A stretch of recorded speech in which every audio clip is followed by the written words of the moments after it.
We are boarding the ship to Argimiliar, and along the way, we uncover the true nature of the entities behind both chaos and law. Welcome back to our deep dive into the world of Elric and the Young Kingdoms. Last episode, we covered the dark underbelly behind the white city of Rasho. In today's episode, we'll be boarding the ship to Argimiliar, and since we're heading to the nation with the most nuanced understanding of religion, we will spend some time discussing the different entities of law. A lot of the information is coming directly from the RPG books and snippets of lore from the saga.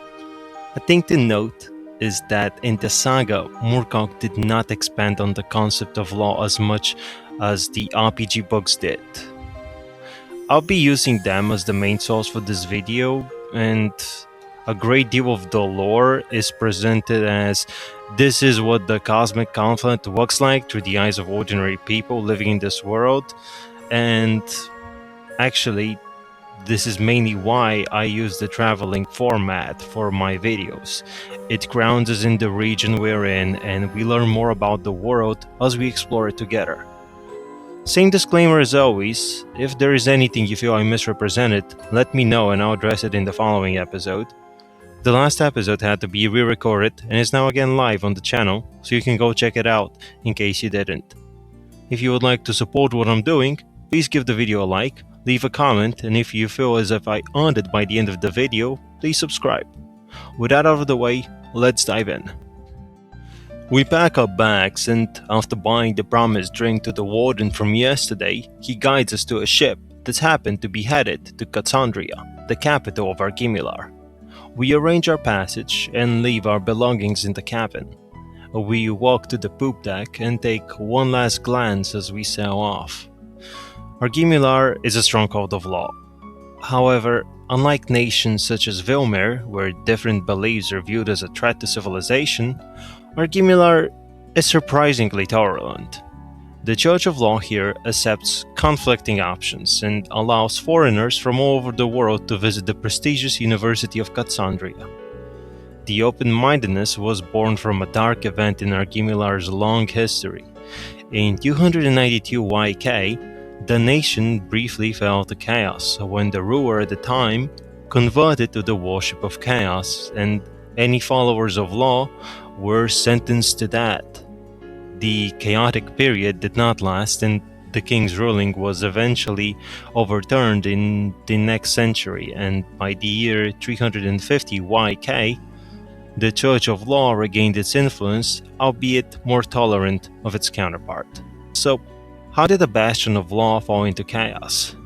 It comes down to the fact that the Church of Law has a very long and unstable history of internal disputes. A sect dedicated to Calandus, a god of chivalry and knightly ideals, fell into disfavor around 102 YK following a military coup in Lormyr.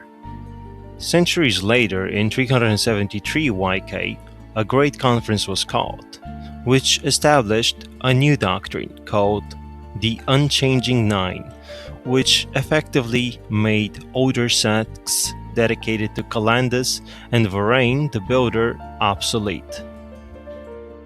We watch the day change into dusk and bask in the last rays of sunlight. The crew around the ship is hard at work, and some try to listen to us in between their duties. Not too long ago, when we were staying in Alorosas, we talked about the Dukes of Constancy. We'll expand on that. Just want to do a side note here because there is a lot of information about Lords of Law available, and it is very mixed up, and the whole concept of law does not seem to have been established in the canon from Moorcock, and we're strictly going off the RPG books following the next sections, so here are some things we've learned. Every person born in a law-aligned nation is considered a member of the Church of Law, and is expected to act accordingly. All the faith that the worshippers of law carry in them gets channeled into a sphere which resonates with lawful energy. The energy blankets the young kingdom, bathing the world in a soothing protective shield that makes chaotic magic difficult, if not impossible, to perform.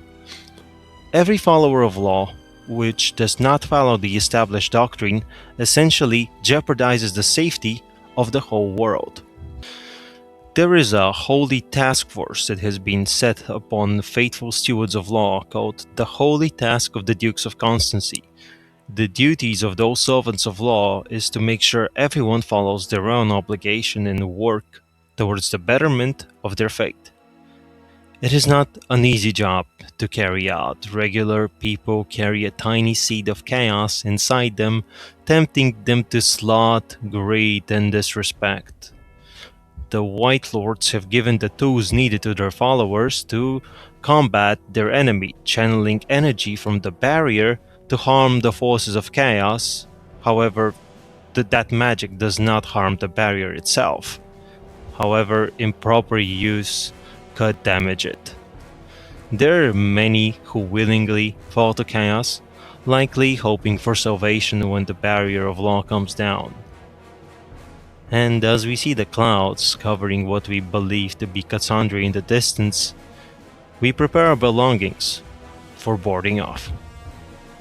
The night falls, and our ship approaches the docks of Cadsandria. This once part of Lormyr's empire, today remnants of the old empire, are said to be seen in the nation's architecture. Right now, however, none of it can be seen. Evening has covered the city, and as we make our way through the ports onward to seek shelter, as rain has begun to drip slowly. We make our way through the port, and finally we step into the warmly, dimly lit tavern of a Wako Inn. We pay for our beds and stay around to buy a round of drinks, taking a seat by the crackling cart to dry our clothes. But night isn't over yet. Let's hunt around and talk about the Pantheon of Law. So this episode will be a two-parter. The next part will be coming out in the next couple of days, so stick around for that. We will be talking a lot about the entire Pantheon of Law based on the information that we have. So this will be a full breakdown of each of the individual gods that encompass law. We'll talk about their domain, what fields of study they cover, what part of the daily lives they occupy of their worshippers, and essentially what kind of a task they've set upon all of their followers. Thank you so much for sticking around, and see you in the next episode. And as always, make sure you subscribe to explore the rest of Moorcock's world with me, and be aware the journey will be long and perilous, and I'll be glad to have you with me.